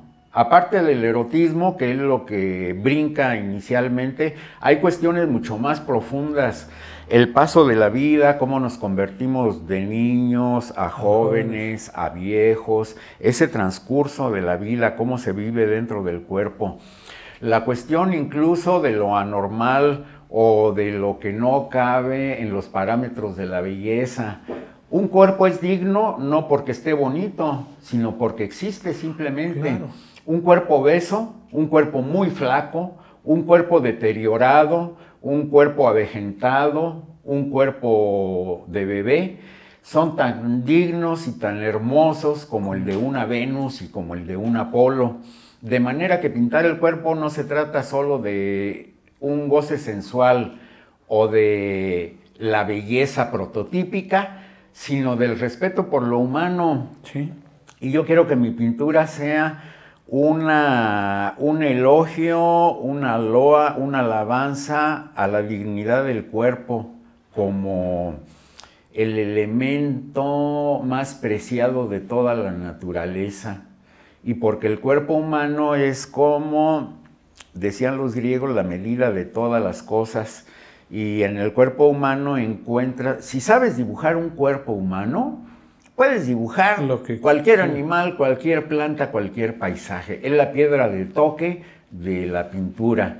Si te echas un tirito con el cuerpo humano y puedes hacerlo visible de una manera que se sienta veraz, como que sí es un cuerpo humano, ese es así como un nivel donde accedes al terreno del arte de una manera más general, ¿no? Entonces yo quiero que mi pintura a través del cuerpo sea, que el gran tema es lo humano, no tanto el cuerpo, sino lo humano, y ahí va metido el alma y el espíritu, ¿no? Y entonces, eso yo creo que tiene también un trasfondo universal. Sí, claro, porque eso nos conecta con otras culturas, podemos dialogar sin saber alemán, sin saber japonés, podemos dialogar con otras culturas por medio de la pintura y somos perfectamente entendibles, ¿no? Entonces, en cuanto a pintura y al tema en especial del cuerpo, eso me interesaba decir. Gracias, Rafa. Gracias. Vamos a pasar a la parte artística de tú como escritor, Rafa, porque hace muchos años decían por ahí, tienes para hacer que pasas por esta vida, tienes que sembrar un árbol, tener un hijo y escribir un libro. Eran como ciertos parámetros que se utilizaron en aquellos momentos, quizá para motivar, quizá como una creencia firme, y muchos que lo hicieron, pues a lo mejor que bueno. Pues tú entras a tu faceta de escritor en 2018. A lo mejor estudias un poco antes esta parte. Yo creo que un buen lector, un ávido lector, no el que lee por leer, sino el que entiende lo que lee y que aprovecha lo que lee, tiene mucho potencial para escribir. Yo me acuerdo que decía yo, quizá mi ortografía no fuera la misma si no hubiese leído algunos libros. Ándale. Además, en lo más simple y lo más sencillo. Sí. Pero pues, mira, ha habido escritores tan buenos como Cervantes, como Miguel, como Víctor Hugo, Dostoyevsky, ya más reciente Hemingway, y el colombiano que últimamente, ya no tan últimamente, Gabriel García Márquez, ¿no? Sí. Tu trabajo en Rolando, a mí me hace una excelente narrativa de esos libros que los agarras y ya no los quieres soltar hasta que los terminas. Andale. ¿Por qué? Porque pues, está lleno de aventuras, está lleno de una descriptiva, no sé, algunas cosas yo creo realistas, otras novelísticas o novelescas, como tú puedas llamarle en eso, que pueden ser, que no son exactamente ciertas, pero que ayudan al diálogo y no al entretenimiento, al conocimiento de lo que la narrativa quiere, ¿no? Sí. Entonces, pues tú no lo haces para nada mal, lo haces muy, muy bien, Rafa, eso. No estoy aquí hablando de elogios, porque yo tampoco soy ningún doctor en filosofía que te pueda decir eso, pero como lector, esa es mi apreciación. Tu narrativa me remontó al pasado, en un viaje de la juventud que desafía las normas, Rafa. Persigue la libertad y abraza la conexión con la naturaleza y consigo mismo, que va más allá de las palabras. Es un pasaje directo a una era de añoranzas, donde la rebeldía y la búsqueda de significados se entrelazan en cada línea. Lazos con una juventud soñadora y utópica. ¿Qué te motivó a escribirla? Toda una época del amor y la paz, ¿te acuerdas de Amor y Paz? ¿Cómo no? La viviste intensamente. Claro. Cuéntanos, nada más déjame dar un parrafito más. Sí. En una sociedad de provincia, con raíces profundamente católicas Sí. y tradicionalistas, los cambios de esa época en ideas, costumbres, formas de vestir, de expresión, ¿en qué te afectó tu relación con amigos, conocidos y familia? Y luego me dices cómo la viviste tan intensamente, Sí. ¿no? Sí, cómo no. Mira. No sé si dije algo. No, está muy bien. Quiero partir de algo que sí me interesa aclarar. Yo escribí un libro y escribo una reseña cada domingo sobre historia del arte, pero eso no me convierte en escritor. Me di el lujo de escribir un libro por necesidad espiritual otra vez y por necesidad de contar cosas de mi vida, de entender mi propia vida a través de la escritura y compartirla con más gente. Y he estudiado en talleres de literatura.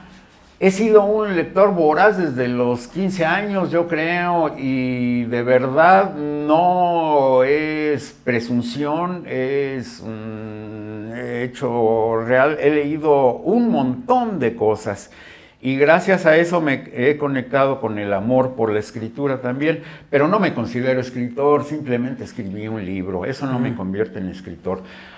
Por ejemplo, sí te puedo decir que me considero pintor. Ahí sí, el esfuerzo, el tiempo, la convicción ha sido tan profunda que orgullosamente puedo decir que soy pintor, pero no puedo decir que soy escritor. Sin embargo, conozco todos los goces de la lectura y de la escritura y me esmero cada día por profundizar en ello. Tengo una novela publicada. Como te digo, todos los domingos publico una reseña sobre arte. Tengo un libro colectivo de cuentos con algunos camaradas y tengo 2 novelas terminadas que no están publicadas. En especial me preguntaba sobre la novelita que publiqué que se llama Rolando, que es la narración de un viaje al sureste con 2 amigos de Ciudad Hidalgo, que fue una experiencia vivida en el año 1973, creo, o 71, algo así, y que fue un viaje de 3 meses y que para mí fue como mi inicio a la vida adulta. De alguna manera es un viaje de iniciación a la vida adulta. Y correspondió a una época en que floreció el movimiento hippie. Eso me tocó vivir a mí en la adolescencia, los tiempos de la paz y el amor, del amor libre, del consumo de ciertas drogas, del movimiento pacifista, de una apertura hacia las doctrinas orientales espirituales, hacia el pensamiento ideológico de izquierda, hacia lo que vivimos la juventud de los años 70, ¿no? ¿Verdad? Estábamos ligados a toda esta cuestión psicodélica, izquierdosa políticamente, de experiencias muy de vida directa, que fue un momento muy especial, juvenil. Para México, fue el para momento del movimiento estudiantil y posteriormente del 71. Fueron pues toda la cultura hippie, underground. Yo estoy muy ligado a la literatura beat más que a la literatura hippie y psicodélica, a la literatura de la onda, de José Agustín, Parménides Saldaña, Gustavo Sáenz. Siento que ahí está como mi referencia directa con la escritura mexicana. Pero tengo un aprecio muy especial por la literatura latinoamericana, en especial sobre las novelas, los novelistas latinoamericanos, lo que llaman el boom, Carlos Fuentes, Paz, Rulfo, García Márquez, me encanta Cortázar, Borges, Donoso, los cubanos, Carpentier, Lezama Lima. Me encanta la novela norteamericana, Hemingway, Faulkner. Actualmente leo mucho a Paul Auster. me gusta Kundera, me gustan los poetas malditos franceses. Como te digo, tengo un universo de lecturas que creo que es muy vasto y del que siento haber aprendido mucho. Y ahora pues trato como de todo eso que he bebido, como de revertirlo y poder escribir un poco. Y es todo un placer, más que nada un placer. Y he tratado de hacerlo pues dignamente, asistiendo a talleres de literatura, buscando asesoría, buscando saber redactar, por supuesto de tener una ortografía impecable, diría yo, es decir, es lo menos que puedes hacer. Si te vas a dedicar a escribir, no regalen la ortografía, por favor, claro. Y no escribir con can. Sí, claro. O sea, ser correcto para escribir, ¿no? Y ya otra cosa es la experimentación literaria, que puedes ahondar, romper géneros, parámetros y demás. Pero así como en la pintura hay que saber dibujar un cuerpo bien y no escudarse en que yo acá pinto abstracto y para disfrazar tus errores, en la escritura también. Cuando menos debes saber redactar y tener buena ortografía y ya después todo lo demás será ganancia. Pero hay que ser serio en el asunto, ¿no? Entonces te digo, no me considero un escritor, pero sí, cuando menos... creo que cumplo los requisitos básicos de quien escribe. Ya la cuestión de ser un artista y de ser un creador literario, a lo mejor viene en el futuro. Y si no se da, pues no importa. De todos modos es un gozo escribir. Claro, un placer, como bien lo dices. Claro. Bien. Bien, Rafa, es muy respetable tu posición, pero qué bueno que hayas incursionado también en dejar, pues para parte de tu legado, escrito un libro, un ensayo, como le llaman ustedes, como desde el punto de vista de la técnica de los escritores, que ayuda mucho en otras cuestiones para entender, y ojalá, como bien lo dices, sea el inicio de algo que pueda ser a futuro y te dé una mayor, que no necesita, robustez en cuanto a tu desarrollo artístico. ¿Sí? Bien. Después de ver el libro y de conocer Altagua y el Armándaro, el Quirino y Cancún, que más o menos por esa época en que tú fuiste, yo fui un poco después, efectivamente era una zona totalmente diferente a como hoy está, muy poca hotelería, casi nula, todo virgen, disfrutable, económico, donde tú podrías comer casi pescando ahí en el trayecto de Cancún a Isla Mujeres, y todo eso pues era otro tipo de vida para Cancún. Hoy ya es mucho más comercial, mucho más turístico, ha sido explotado afortunadamente para beneficio de mucha gente en la parte económica. De tu libro, ¿qué te dice la frase? Ya somos todo aquello con lo que luchamos hace 20 años, ¿te acuerdas que dice? Sí, esa es una frase de Monsiváis, cuando refiriéndose a, en alguna plática con algún otro escritor, no, perdón, no es de Monsiváis, es de José Emilio Pacheco, en un poema suyo. Dice, ya somos todo aquello contra lo que luchábamos hace 20 años.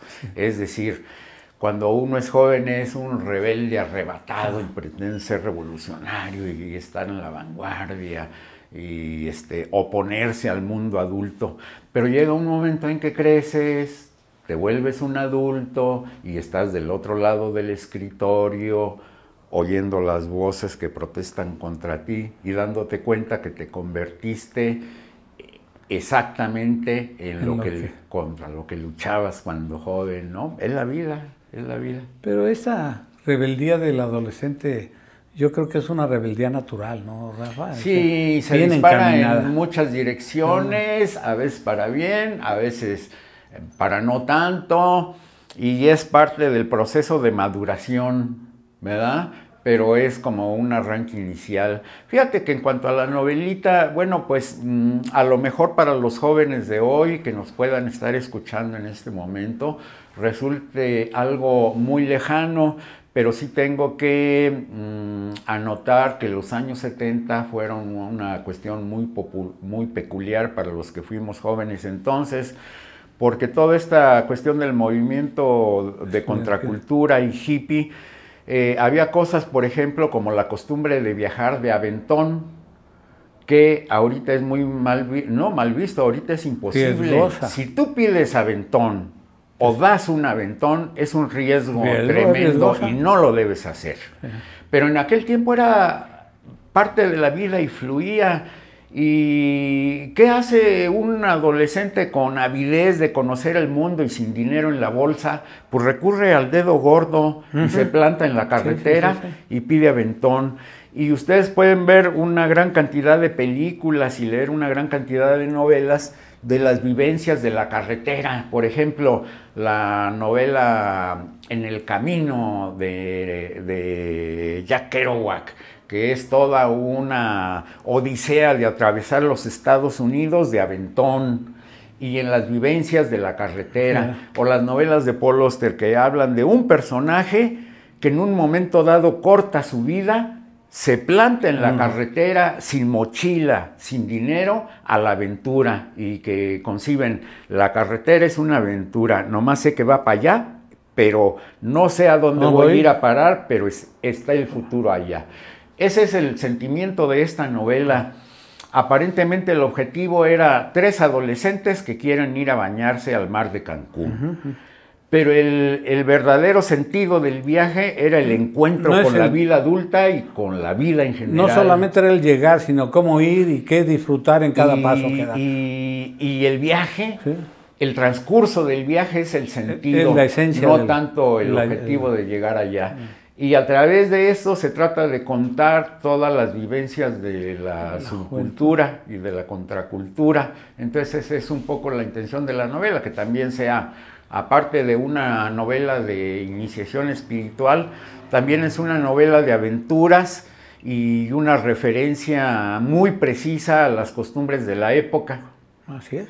Sí. Así es. Y qué bueno que hubo esa época, porque eso te abre la oportunidad de muchas cosas, porque imagínate un joven que no tenga esa virtud, porque en este caso para mí también es una virtud el que sea rebelde, porque si quieres un chavo todo aplatanado, como se decía en aquel tiempo, pues tampoco es válido, como que no se gradúa de adulto. Ándale, exacto, sí.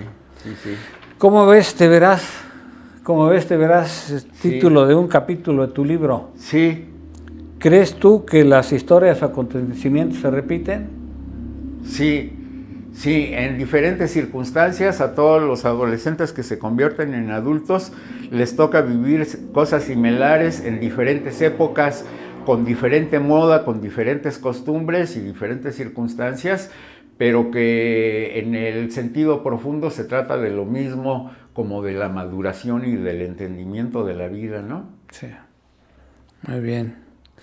Ya mencionaste mucho de Monet, o sea, quienes mencionaron Renato, pues ya nos comentaste, Vicente Rojo también, por ahí en algún artículo que vimos en alguna revista, un periódico, vimos que también que es un diseñador gráfico, pintor, escultor y arte abstracto. Sí.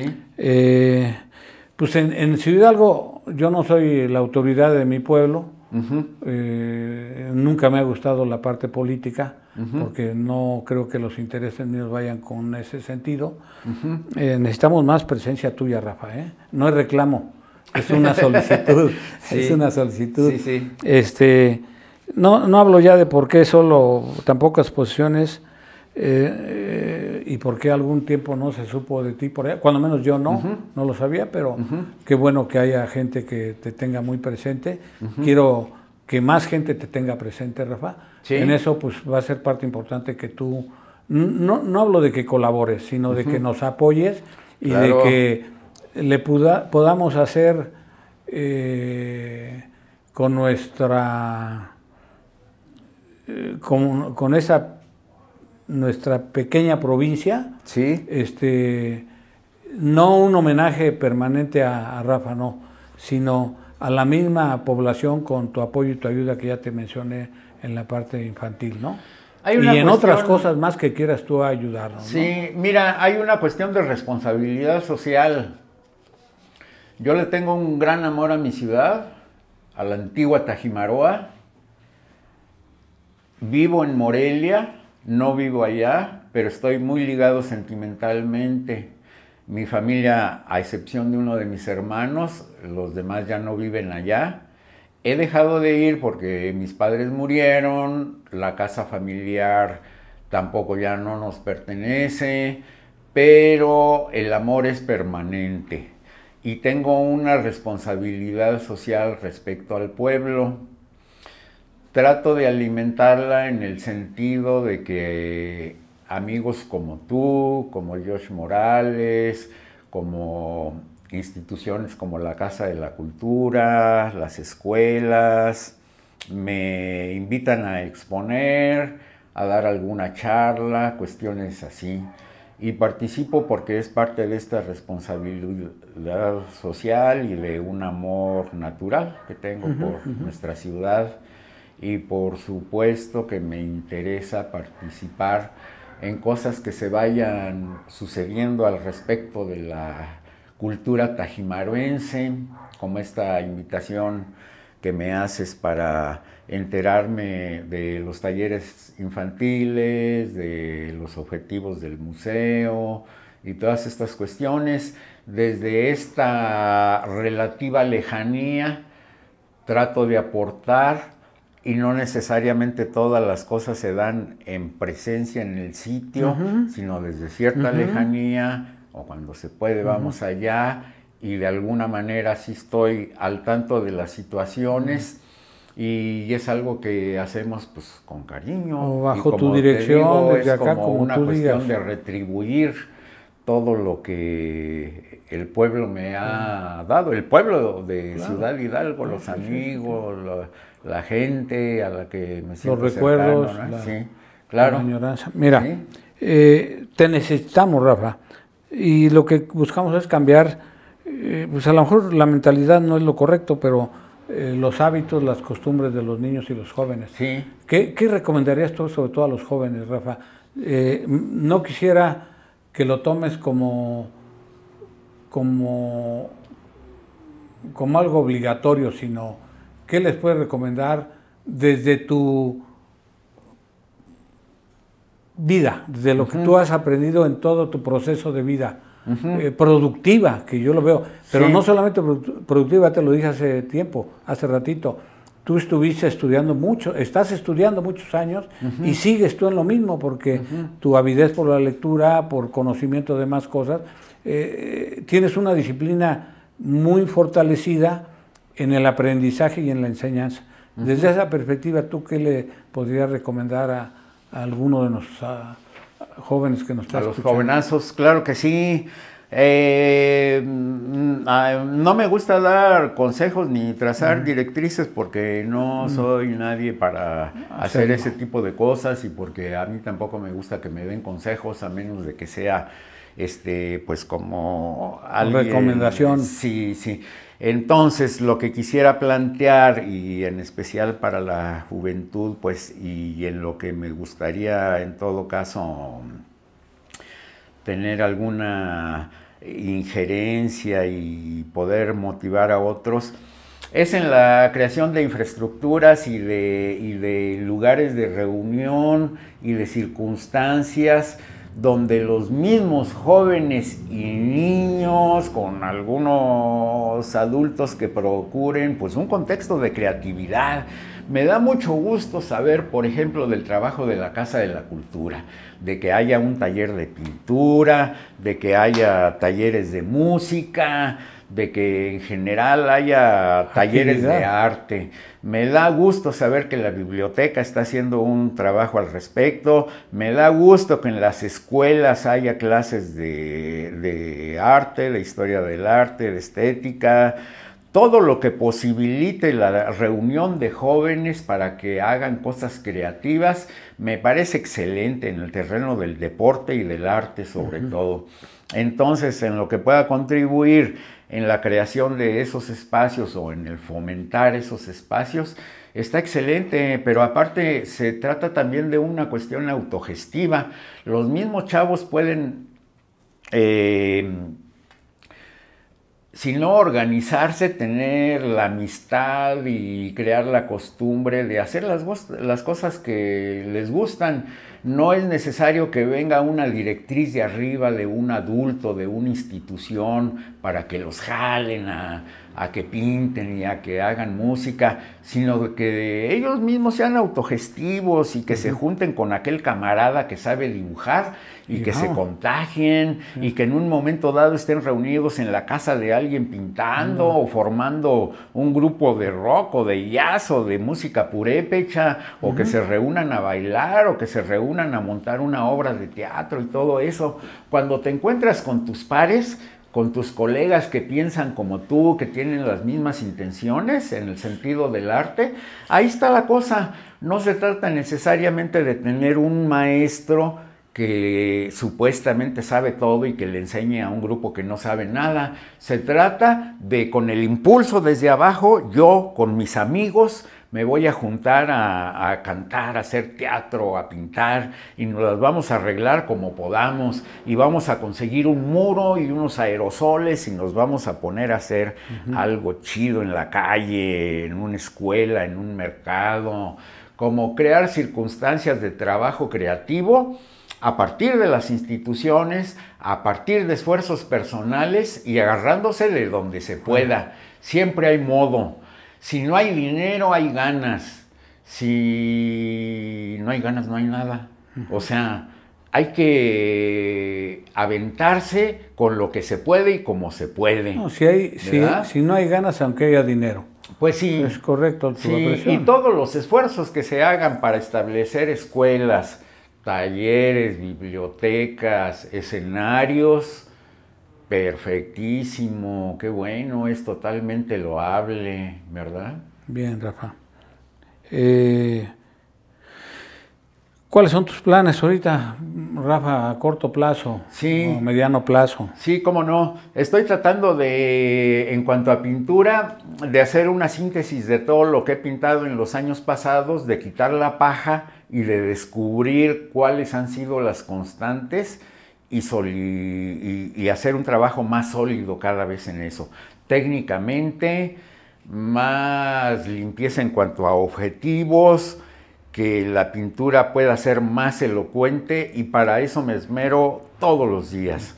En cuanto al trabajo escritural, te comento que disfruto mucho y quisiera hacer una invitación aprovechando los oídos y la vista de quienes nos están escuchando en esta entrevista, de invitarlos a que lean mi página personal de Facebook. Estoy como Rafael Flores Correa y cada domingo a la 1 de la tarde publico una pequeña reseña que lleva un tiempo de lectura a lo mucho de unos 7-10 minutos, donde analizo la biografía o el trabajo de un pintor, de un cuadro en especial, de algún estilo en especial, de alguna circunstancia pictórica o del arte que me interese. Y entonces pues, un domingo podremos encontrar sobre Leonardo da Vinci, otro sobre Miguel Ángel, otro sobre la Noche Estrellada de Van Gogh, otro sobre el Estandarte de la Guadalupana o el Penacho de Moctezuma,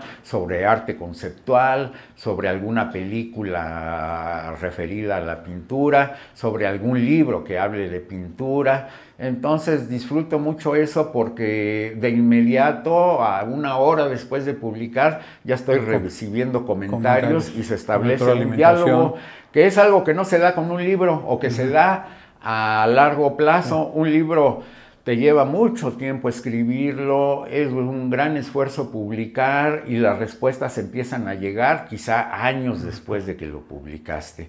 El trabajo de hacer reseñas en el Facebook es de inmediato la haces y de inmediato recibes la respuesta, claro. Y hay una como un avance del que escribe y del que lee, porque es un conocimiento instantáneo. Sí. Trato de investigar sobre cada tema que escribo, de que esté bien fundamentado y de que aporte algo a quien le interese el arte.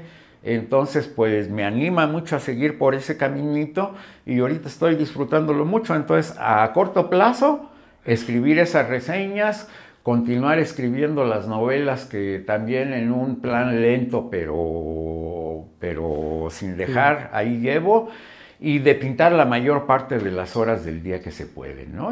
Te podría decir que esos son mis planes. No me trazo objetivos muy precisos en cuanto a decir, voy a pintar tantos cuadros en tal estilo y cuestiones así, porque no sé, la vida es una sorpresa, la vamos construyendo día a día, pero yo sé que me voy a morir pintando y que esa es mi convicción profunda. Sí, esto me dice que, pues para todo nuestro auditorio, que tenemos Rafa para rato. Sí, ojalá. A la edad que hoy tiene 69 años, todavía está activo, con mucho empuje, con mucha pasión por lo que hace y continuará en lo mismo, siendo, como él lo dijo, más selectivo, quizás hasta buscar, dijo limpiar algo así su obra, quitarle la paja y quedarse entonces, con la esencia de lo sólido, con lo esencial. Entonces, aparte de esta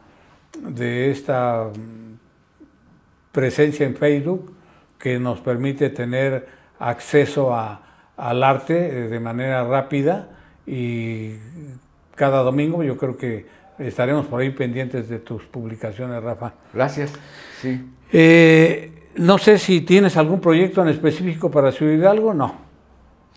Recién expuse, el año pasado, a estas alturas, tuvimos una exposición que duró 3 meses. Muy buena. Posteriormente, ese mismo día di alguna plática, posteriormente fuimos a presentar mi novela, de manera que acabamos de pasar por esta cuestión de haber expuesto allá, de haber presentado el libro, y para mí fue muy, muy motivador como volver a recuperar relaciones amistosas, ver gente, saludarla, compartir.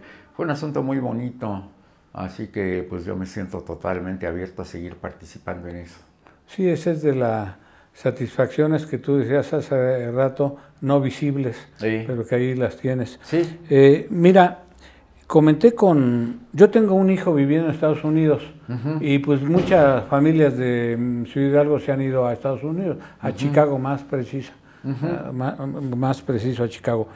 Medas tiene la intención de que tú en algún momento puedas estar haciendo una exposición en el Museo de Arte Moderno de Chicago. No sé si ya te había dicho alguien al respecto. Sabía del Museo de Arte Mexicano de Chicago, ¿no? E incluso he expuesto ahí ya. Ah, tú ya has expuesto allá. Sí. Yo tengo contacto con don Manuel Correa. Te comenté que ya salieron 2 entrevistas a través de Medas, que las hizo posible. Quizá luego te las envíe, si me lo permites, que tengas un claro. Fíjate que he expuesto 3 veces en el Museo de Arte de Chicago, a raíz de unas invitaciones en la época cercana al Día de Muertos. Todos los años organizan allá una exposición colectiva referida a la costumbre del Día de Muertos, que pues en el extranjero resulta como más atractiva. Nosotros la tenemos aquí muy cercana a la vivencia y todo eso, pero en Estados Unidos resulta muy llamativo el hecho de ver la referencia al Día de Muertos, las ofrendas, las calaveras y todo esto. Y 3 años seguidos participé en el museo. Sí. Okay. Yo pensé que no sabía esto que me estás diciendo. Y con don Manuel tenemos la oportunidad de ir a Casa Michoacán, que es una zona más especial para michoacanos. Entonces sí estarías, no hay nada agendado, pero sí que se está buscando esa posibilidad. ¿Tú contaríamos con tu presencia en dado caso? Con la obra sí, con mi presencia física no sé. Sabes que no soy así un gran viajero, los aviones me dan pánico, me implica todo un rollo ya en específico la cuestión de los viajes, pero mi obra está a total disposición y bien, me encantaría, por supuesto. Ojalá, primero lograr que sí nos tomen nos acepten la participación, sí. Que no creo que haya mucho problema, pero hay que trabajarle, ya sabes cómo son, es cosas a veces un poco administrativas y engorrosas, y después ya veremos si hay presencia, y si no, cuando menos a través de un video, ¿no, Rafa? Sí, de la obra sobre todo, ¿no? ¿Sí? Claro. Bien. Pues mira, salvo que quisieras tú agregar algo, yo quería despedir esta entrevista. Rafa, ¿quieres agregar algo más? Sí, pues mira, sobre todo quiero aprovechar la circunstancia específica de que nosotros estamos aquí grabando esto. La cámara no lo toma, pero hay aquí ilustres tajimaroenses acompañándonos. Así es. Y de alguna manera yo quiero como aprovechar la ocasión pues para realmente mandar un saludo muy amoroso a la gente de Ciudad Hidalgo. Yo me siento muy cercano espiritualmente porque pues es mi patria chica, ahí nací, ahí viví. Ahí sigo en contacto, me ha dado mucho gusto recuperar recientemente esta presencia y estas amistades y sobre todo pues un mensaje a la juventud, ¿no? Suena como un lugar común, ¿verdad? De que un mensaje para la juventud, así como si uno fuera ya político, un viejo sabio, un político. Pero tu trayectoria y tu experiencia de vida es importante. Sin demagogia alguna y sin rollo, pero realmente un mensaje amoroso y sobre todo a los chavos, a los niños, a los jóvenes preparatorianos, secundarianos, tajimaruenses, a los que están estudiando en el tecnológico, en el campus de la Universidad Nicolaita en Ciudad Hidalgo, a toda la juventud. Un saludo de ánimo. No voy a decir la frase trillada de luchen por sus sueños y todo eso tan abstracto y tan mamón. Yo lo que quiero hacer es un llamado al impulso interno, a la creatividad, que no se sientan solos cuando quieren escribir un poema y que piensen que es algo de debilidad y penoso. No es penoso, no es vergonzoso. Dejen salir su alma en un poema, atrévanse a crear una canción, un bolerito, un acto de amor por su novia, pero de manera creativa, más profunda. También de que se acerquen a la lectura. También es muy trillado decir, no, tenemos que leer, tenemos la obligación de leer. No tenemos la obligación, pero ¿de qué cosas tan maravillosas se están perdiendo los que no leen? Es un mundo de profundidad y de grandeza que nos hace crecer. Entonces, una invitación a que lean, a que pinten, a que canten, a que bailen, que no se esperen a que los inviten a entrar a un taller, que lo creen, que ellos mismos lo hagan, que lo hagan en la soledad de su casa, que lo hagan en la casa de sus amigos, que establezcan un lugar de trabajo, que asistan a un taller ya establecido en una casa de cultura, en una escuela, que tengan una intención de formarse espiritualmente. No lo digo en un sentido religioso, lo digo en un sentido emocional y artístico, que se atrevan a ser creativos. Si no son comprendidos, no hay problema. Quizá hay gente que no le cabe en la cabeza la posibilidad de crear y que piensan que el arte puede ser un pasatiempo, un hobby solamente. Está bien, está bonito porque el arte nos hace crecer en ese sentido. Pero si en un momento dado se encuentran con que sí hay una convicción y que su manera de vivir, no lo digo económicamente, sino espiritualmente, está en el arte, que se dejen caer en esa gran tentación, que se quiten prejuicios, que se quiten obstáculos, que no le crean a quien los quiere meter por otro canal de que hay que producir económicamente, que hay que buscar el éxito de dinero y demás. déjense ir en el arte, ahí hay una grandeza que les puede convertir no solo en mejores personas, sino en deleitarse con la vida, ¿no? Y ser gente más feliz, Rafa. Ser gente más feliz, a fin de cuentas, Memo. Claro que sí. Rafa, pues agradecidísimo. Primero a tu esposa Silvia, a ti, Rafa. Sí. A Jos, a Tebe Tajimaroa, sí. A Medardo, papá, Medardo, hijo. Oye, perdón que te interrumpa, un saludo muy especial a Medardo y avisarle que aquí está su hijo portándose muy bien. Y por el gran aprecio que le tenemos y porque las entrevistas que hemos hecho en Ciudad Hidalgo han estado todas, pero sobre todo un saludo a Medardo porque su trabajo como pionero del radio y la televisión y los periódicos y la comunicación en Ciudad Hidalgo es de décadas. Yo me acuerdo de que andaba escribiendo, desde que hablamos de esos tiempos de la novela, Mundo Tinajero. Son los pioneros y realmente han hecho un trabajo fabuloso.